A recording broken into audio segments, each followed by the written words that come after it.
घर पड़ी असहायଙ୍କୁ सहायतार हाथ बढ़ाइला जगन्नाथ स्वेच्छासेवी अनुष्ठान।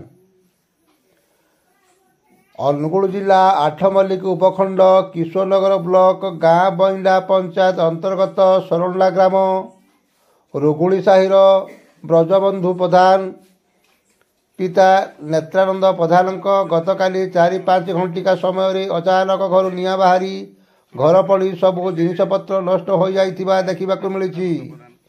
घरे निआ लागुथिबा देखि ग्रामवासी माने एकत्र होई निआ को आयत्त करथिले।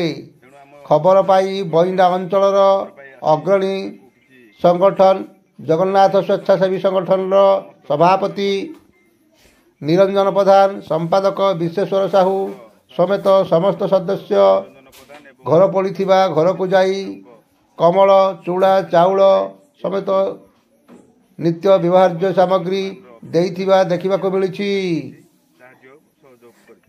बइंडारू दीपक कुमार साहू को रिपोर्ट 8 मल्लिक समाचार। 8 मल्लिक समाचार को फॉलो करंतु, लाइक दियंतु, शेयर करंतु, कमेंट दियंतु, सब्सक्राइब करंतु।